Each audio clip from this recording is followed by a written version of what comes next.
welcome to the Explainer.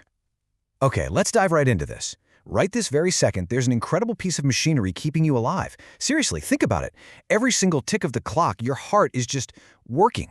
It's this amazing involuntary muscle beating over 100,000 times a day, pushing blood, oxygen, and literally life itself to every single cell in your body. But how does this biological engine actually do it? What happens when it breaks down? And, maybe more importantly, how do we fix it and maintain it? Let's open the hood and take a look. 3 billion. Just let that number sink in for a second. That is the staggering approximate number of times a healthy heart is going to silently and faithfully beat in a typical lifetime. You know, unlike your skeletal muscles, which absolutely need a break after a heavy workout, your cardiac muscle just contracts rhythmically and never, ever takes a day off.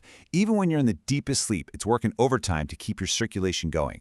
It is, without a doubt, the ultimate endurance engine. So, here's our roadmap for today. First, we'll admire the ultimate living pump itself, then map out its vast transportation network. After that, we're going to look at what happens when the system fails, followed by emergency response and first aid, and finally, repair and prevention. All right, part 1, the ultimate living pump. Let's get inside the engine. Now, what's really interesting is how the heart is actually built. It's basically a hollow, fist-sized muscle tucked in your chest between your lungs, just tilted a tiny bit to the left. And to keep it safe, it's wrapped in this double-layered protective sac called the pericardium, which brilliantly stops any friction while the heart beats. Inside, it's completely divided by job function. Up top, you've got the atria, the receiving chambers. They have thinner walls because really their only job is to gently receive the blood coming back and pass it down. But at the bottom, that's where we find the ventricles. These are your heavy-duty pumping chambers. The contrast is actually quite stark.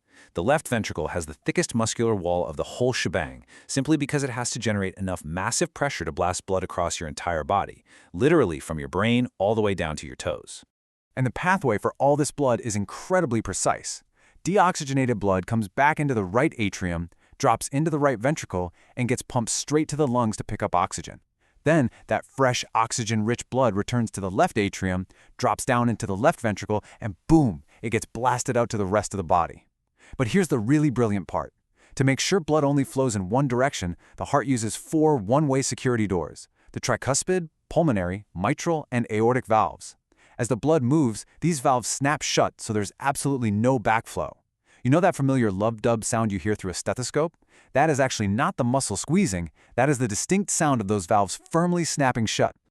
Now that we've got a handle on the engine, let's check out the highways in part 2, the transportation network. Our transportation network actually relies on 2 main types of highways. On one side, we've got arteries. They carry blood away from the heart. Now, because they're taking the direct hit from the heart's powerful contractions, they have to withstand some incredibly high pressure. So to handle all that force, their walls are remarkably thick and elastic.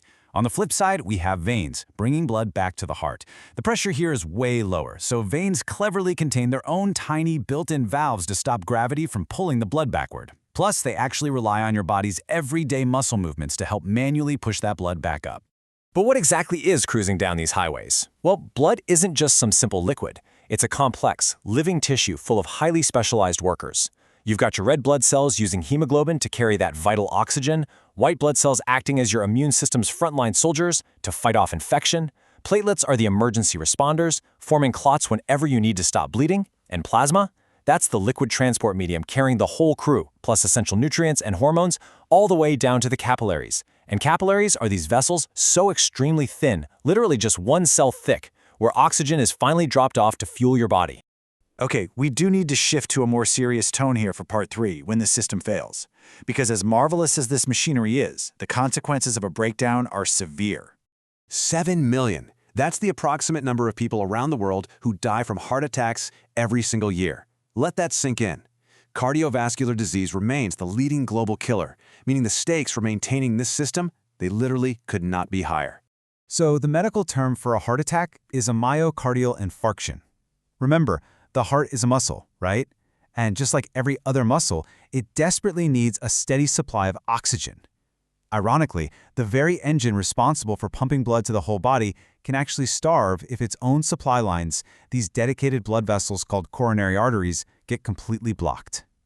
When that happens, blood flow is totally cut off. The cardiac muscle becomes oxygen-starved, and those hardworking cells actually begin to die. And a breakdown like this doesn't just happen overnight. It's a chilling chronological journey. For years, fatty deposits or plaques silently grow on the walls of those coronary arteries. Over weeks or days, these plaques can become dangerously hard or inflamed. Then, suddenly, out of nowhere, in mere minutes, a plaque can rupture or crack open. Platelets rush in to form a clot around the rupture, and suddenly what was a partially closed artery is completely blocked. Within minutes of that total blockage, muscle cells start dying off, which severely throws off the heart's rhythm and its ability to pump. If a breakdown happens, you absolutely need to recognize the warning signs immediately. The classic symptoms of a heart attack include a crushing, vice-like chest pain, and this pain can intensely radiate out to the left arm, up into the jaw, or even across the back and abdomen. You might also see severe breathlessness, distinctly pale or clammy sweaty skin, maybe some bluing around the lips. The person might even describe this sudden, intense feeling of impending doom. If someone experiences this, or if they have a squeezing chest pain that just doesn't settle down after a few minutes of rest, you have to presume it's a heart attack. So the crucial point here is we really need to forget what we see in Hollywood. A heart attack is not always this dramatic clutch of the chest followed by a collapse. For women and the elderly, the main signals might just show up as extreme weakness, heavy tiredness, or nausea. And surprisingly, for people with diabetes, which can actively dull the nerves that carry pain signals, a heart attack might happen without any pain at all. It can be completely silent. Which brings us to Part 4, Emergency Response, Becoming the Mechanic. If you ever witness these symptoms, you instantly become a crucial first responder. Here is the exact actionable protocol from St. John Ambulance. Step 1. Do not wait. Call 999, 112, or your local emergency number immediately. Step 2. Sit the person on the floor with their knees bent and make sure their head and shoulders are supported. Why? Well, sitting them in this specific physical position actively eases the mechanical strain on their failing heart. Step 3. If they're over 16 and not allergic, give them 300 milligrams of aspirin and tell them to chew it slowly. The aspirin acts to quickly thin the blood, which helps keep that clot from getting any larger. Step 4. Constantly monitor their breathing and pulse. If they become unresponsive at any point, you've got to be prepared to step in and perform CPR while you wait for the paramedics. Finally, let's look at Part 5, Repair and Prevention, or long-term maintenance.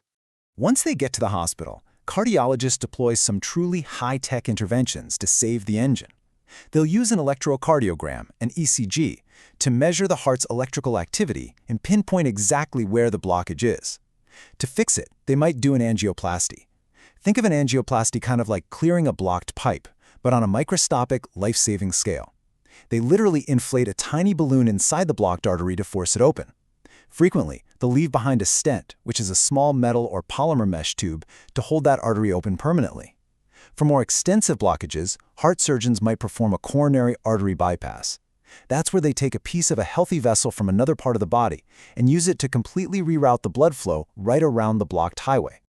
Let's look at how this builds into our everyday lives, because while medical interventions are nothing short of incredible, prevention is always the ultimate goal. Yes, for sure, genetics absolutely play a role in your risk, but your daily lifestyle choices? Those are entirely in your control. Eating a diet rich in high fiber, fish, and nuts while strictly keeping your sugar and saturated fats low is a massive pillar of health.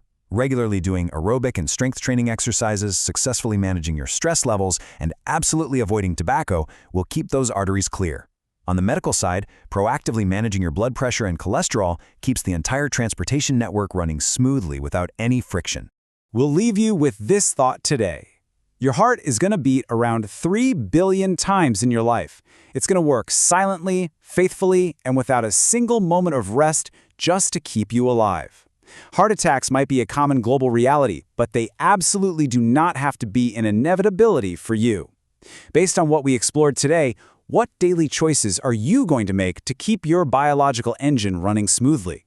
Take real ownership of your cardiovascular health, keep learning, and give your body's most important muscle the care it deserves. Thanks so much for joining us on this explainer.